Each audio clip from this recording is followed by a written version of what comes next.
Bon week-end, merci fidèles internautes. Un grand merci d'avoir choisi Mireille Mwamba Télévision pour vous informer. Mireille Mwamba Télévision qui est votre chaîne d'actualité, d'émotion, de divertissement. Un très bon week-end partout où vous nous suivez en ce moment. Je sais que vous êtes nombreux, nombreuses. Vous qui avez choisi cette chaîne pour vous informer, comme je l'ai dit tout juste au début. Je ne peux jamais vous remercier, mes fidèles abonnés, car c'est grâce à vous, voilà, que notre chaîne YouTube est en train de merger. C'est grâce à vos abonnements, à votre façon d'aimer, de commenter, de partager nos vidéos. C'est ce qui fait vraiment en sorte que Chanel Nabiso et Matarakaka. Un grand merci à Moussekou Fashion Design, comme je vous ai toujours dit, en tout cas la créatrice, quoi, la haute signature.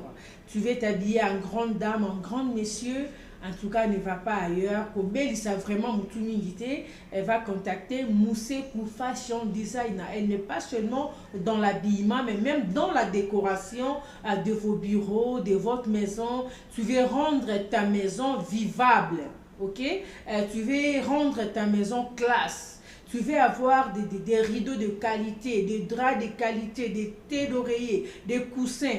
En tout cas, nyonso oezan a trait avec la décoration intérieure. N'hésite pas de contacter Moussekou Fashion Design. Tu ne seras pas en tout cas déçu. Mes salutations spéciales aussi à celle qu'on appelle Marie-France Massaï, la haute pointure. En tout cas, wana baza baebangai quoi. Sans oublier Papson Diane, l'homme de 1,80 m. Mobile Yamande Fapé, Otali Opesinzambe, merci Nadine Maïngi Chilombo, mon international, et sans oublier Trésor Labata Kenda Zonga Zonga, sous-sol Solange qui est, sous-sol Missile, sous-sol Kangimbo Kakwa, la bienheureuse de son roi, la reine Esther de son roi. En tout cas, je te salue, mes très sincères félicitations à ma jumelle pour la vie au Yassika. Baba Larakaka et Aya, Baba Larakaka, on ne sait jamais. Mes sincères félicitations à toi sous-sol et mes félicitations aussi à notre beau-frère chéri, quoi, Ngambe et Lombe, oh, à la Kisi Penzara Zamobali, quoi, Ezayonde. Merci beaucoup. En tout cas, comme je l'ai dit, nous sommes aujourd'hui samedi, nous sommes un week-end, le week-end a déjà commencé. On est là aujourd'hui, fidèles internautes, pour essayer d'échanger. Vous savez, il y a beaucoup de choses qui se passent vraiment dans la vie, ok? Et ça, alors, des fois, on se dit, si on apprend quelque chose, on doit venir auprès de vous, essayer d'analyser, d'échanger. Comme ça peut aussi servir de leçon. Ça peut servir de leçon à certaines sœurs, à certains frères, à certains amis, et pourquoi pas aussi dans nos familles. Parce que nous sommes là pour s'entraider. C'est ça vraiment notre rôle. Nous sommes là en tout cas pour s'entraider. Nous sommes là, nous sommes le porte-parole de la voix de sans voix. Nous sommes la voix de sans voix. Nous sommes là en tout cas pour s'entraider. L'histoire que je vais échanger avec vous aujourd'hui, ça s'est passé dans un pays d'Afrique. La jeune fille que vous voyez tout juste à côté, là, cette jeune fille a perdu la vie. Mais elle a perdu la vie dans des situations pas très bonnes. Elle a perdu la vie dans des situations vraiment qui font très mal. Qu'est-ce qui s'est passé? Cette jeune fille entretenait une relation amoureuse avec un monsieur. Ce qu'on ne sait pas vraiment, est-ce que le monsieur avait éclairci à la fille? Le monsieur avait dit à la fille qu'il était marié. Là maintenant, ce sont des questions que nous nous posons suite à la situation qui lui est arrivée. Le monsieur était marié à un médecin. Alors, de temps en temps, son épouse travaillait des gardes. Vous savez, souvent, de médecins ont des horaires un peu compliqués. Elle peut aller pendant 2-3 jours, tout et tout. Alors, pendant tout ce temps, le monsieur amenait une autre femme à la maison. Pas seulement la fille que vous voyez là qui a perdu la vie, mais il changeait des copines.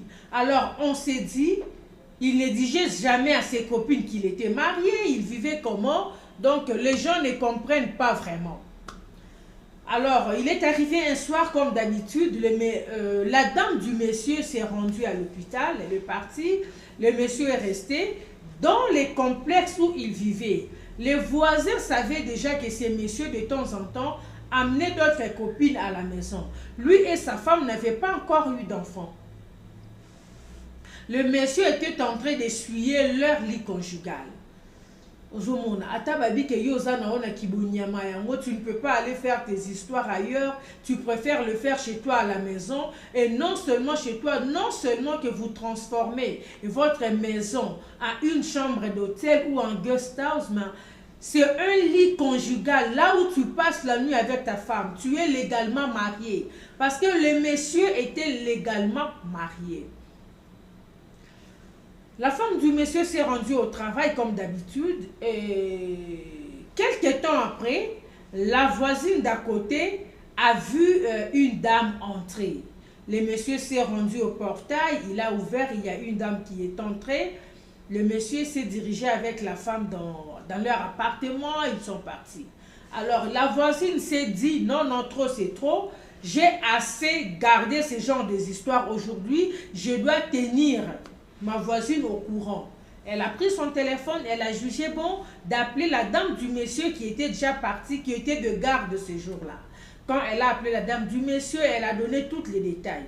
Alors la dame s'est arrangée, elle a trouvé une excuse au niveau du bureau de l'hôpital là où elle travaille. Elle est tout de suite retournée à la maison. Alors quand la dame revient, vous voyez, c'est comme ça se passe dans le film nigérien, comme on fait dédédéné. La femme a les clés de la maison, elle n'avait pas appelé les messieurs pour demander au monsieur de venir lui ouvrir la porte. La dame s'est dirigée calmement, comme on dit, tranquillement, tranquille, avec assurance, jusque dans sa chambre.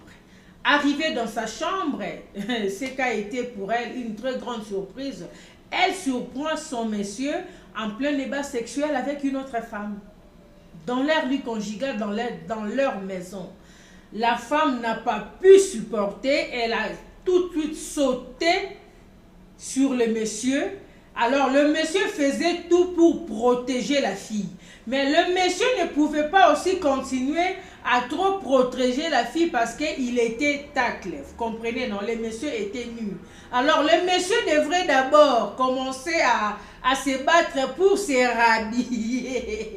Donc, le temps pour le monsieur de récupérer d'abord son caleçon, de mettre là, de mettre son pantalon comme ça, il va bien commencer à gérer la situation. C'est pendant ce moment-là que la dame cognait la fille sérieusement. Dans leur chambre, il y avait une bouteille qui était là. On ne sait pas le rôle de cette bouteille, comment cette bouteille s'est retrouvée dans leur chambre.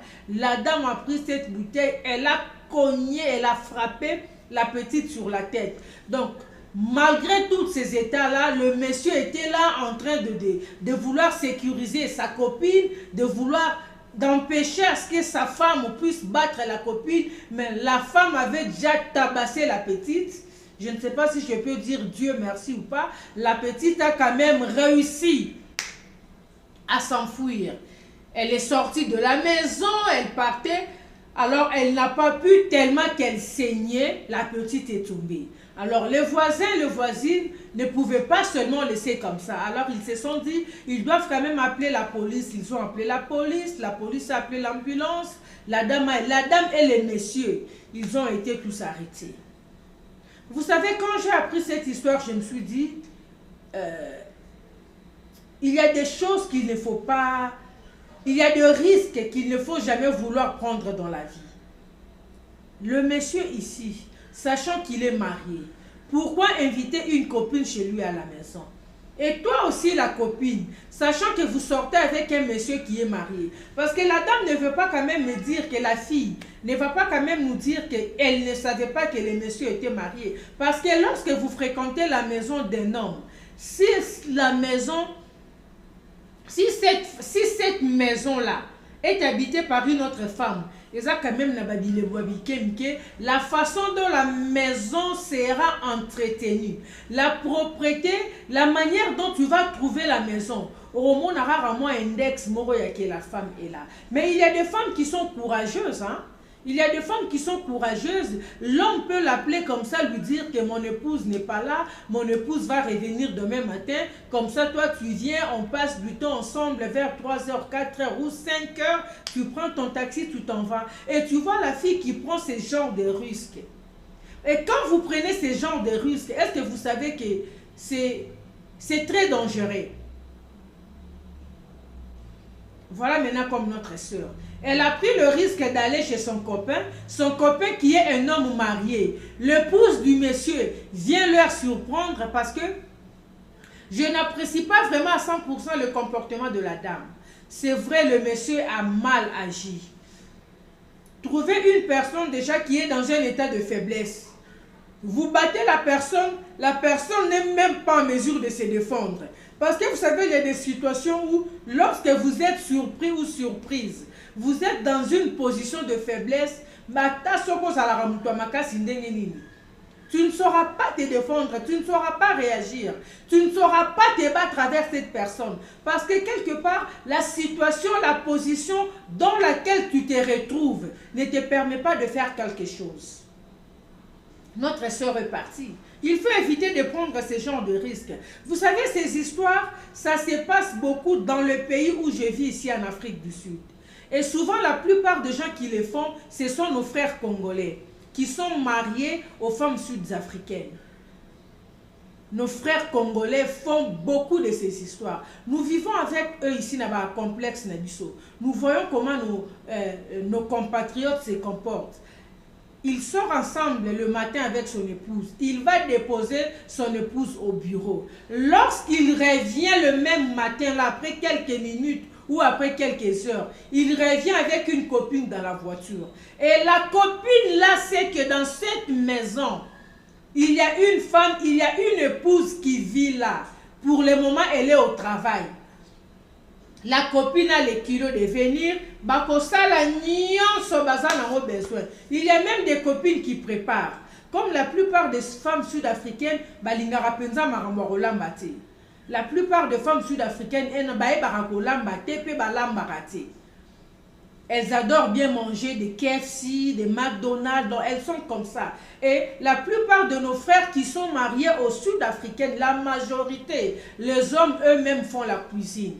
L'homme va s'arranger, il va préparer son petit foufou, il va acheter les pondous dans un Maléwa, les Thompson, ils viennent, ils mangent. Et même s'ils ont les enfants, ces femmes-là sont habituées, il y a Europé Sarabana, Mapa, Maki, Kolamba Penza, ce n'est pas leur style. Souvent, c'est l'homme qui prépare. Et souvent, quand l'homme a l'habitude de ramener sa copine comme ça à la maison, la copine profite le matin, là, elle fait la cuisine à Tigui Bilo Rognonso. Et quand la femme revient du boulot, la femme pense que c'est son mari qui a préparé. Pourquoi? Parce qu'elles savent que souvent, leurs hommes, nos frères, ont l'habitude de faire la cuisine. Il y a des copines qui font ça. Moi, je vois ces histoires-là, là où je vis ici, au complexe où je vis. Il sort le matin, il va accompagner son épouse au bureau. Lorsqu'il revient avec sa copine. Ils vont passer toute la journée, ils vont faire tout ce qu'ils peuvent faire. Après, quand la copine est prête pour partir, la copine arrange tout et tout. Mais des fois, la copine n'arrange pas les lits. Le lit reste comme ça. L'homme lui demande de ne pas faire les lits. Pourquoi? Parce que quand la femme était sortie le matin, elle sait comment elle avait laissé le lit. Et souvent, l'homme n'a pas l'habitude de faire le lit. Et l'homme préfère que sa copine laisse aussi le lit dans cet état-là. Quand la femme reviendra du travail, elle ne va pas se rendre compte que quelqu'un d'autre était passé ici. Mais la fille se limite seulement à la cuisine. Elle prépare, elle arrange tout, elle fait tout. Et quand la dame revient, elle pense seulement que c'est son mari qui a préparé. Elle prend aussi la nourriture, elle mange.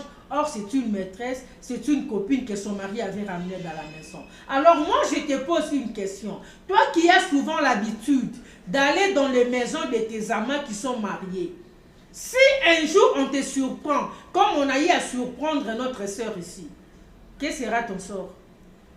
Il y a attendu au Koufa. Vous savez, ces histoires de sortir avec les hommes mariés, ce ne sont pas des histoires à encourager. Un jour, nous étions dans une réunion de mamans. C'était une prière. Alors, on donnait les sujets de prière, je voyais les mamans, on priait. Alors, à côté de moi, il y avait une maman mariée, une femme mariée. Cette maman-là pleurait, elle citait les noms d'une fille qui est en train de troubler son foyer. Et non, la manière dont cette maman était en train de prier, la manière dont cette maman était en train d'accuser la femme qui tourmente son foyer, la fille qui sort avec son mari. J'ai eu la chair de poule. Je me suis dit, mais non, c'est très dangereux. La fille qui sort avec le mari de cette dame doit avoir des nerfs solides. On t'accuse auprès de Dieu. Bazo funde pas mutomokilité. Ba funde te pas nanga chez ta mère, chez ton père, tu pourras te défendre au samba. Tu peux avoir des gens qui peuvent parler pour toi. Maintenant bazo me mayo et pas nzambe. Oza na opena oza fautif ba ke funda o et pas nzambe. Nanya au côté là yo. Et je me dis la manière dont cette femme est en train de pleurer. Si le Seigneur décide de venger cette femme, si le Seigneur décide de cette femme, en frappant la fille qui sort avec son mari, quel sera le sort de cette fille? Je vous dis, mes frères, mes soeurs, j'ai eu la chair de poule tant que prière à maman. Où je me suis dit, et là, sortir avec des hommes mariés, c'est très dangereux.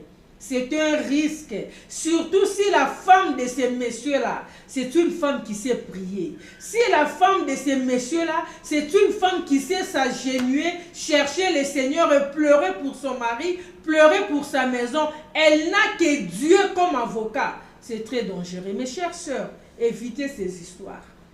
Évitez les histoires d'aller dans des maisons d'autrui. Tu couches avec le mari d'autrui et tu as les kilos d'aller te prostituer dans la maison de cette personne-là.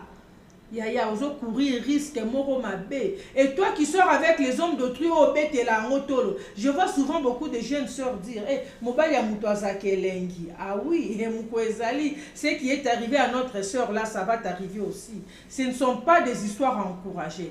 Ne m'appelez pas comme m'insulter, comme vous en avez l'habitude. Moi, je n'ai fait que relater ce qui s'est passé. Je n'ai fait que donner mon point de vue. Voilà. Elle est en train de mener sa vie comme elle veut. Chacun est libre de faire de sa vie ce qu'elle veut. Je ne condamne personne, je n'impose personne. Yarolanda, oh, non. Mais faites très attention. Dans la vie, il faut avoir certaines limites. Dans la vie, il faut avoir certains principes. Dans la vie, il y a des choses où tu dois te dire, même si je peux faire ça, même si je dois faire ça, mais je ne peux pas aller au-delà. Je ne peux pas arriver jusqu'à ce niveau. Aller coucher avec un homme marié dans sa maison, c'est prendre des risques. Nous sommes arrivés à la fin, je vous dis au revoir. Je vous retrouve très prochainement. Un grand merci à Joyce. Ma caméra woman, elle est là en train de me signaler. Tu m'as oublié. Ouh, Libanga. Joyce précieuse, Joyce ma chérie. Ah, ma chérie. Ma fille bien-aimée Joyce, en tout cas, je t'aime bien. Et Grâce qui était là aussi à la réalisation de cette émission. Mes bébés chéris, mes enfants d'amour, je vous aime bien. Un grand merci à vous. Et je ne peux pas clôturer cette émission sans pour autant souhaiter un très joyeux anniversaire à celui qu'on appelle Eddie Mouepou. Ah oui, Eddie Mouepou, mon sang, hein, mon leki. Moi, leki nanga, il va petit à parler, moi na leki. Yaya comment Moukolo, en tout cas, Yaya Eddie, joyeux anniversaire, que le Seigneur te bénisse, qu'il te fasse du bien. Nzamba salelo vraiment bolamou, Nzamba bakisela o ba année ébélé, beaucoup d'argent, percée, prospérité, une très longue vie. Eddie Mouepou, joyeux anniversaire à toi. Un grand merci à vous, mes fidèles internautes. Et si c'est pour vous la toute première fois de nous découvrir, alors commencez par vous abonner. Et surtout, n'oubliez pas d'activer la cloche des notifications pour ne manquer aucune de nos nouvelles vidéos. N'oubliez pas de partager au maximum. Au maximum, hein, voilà.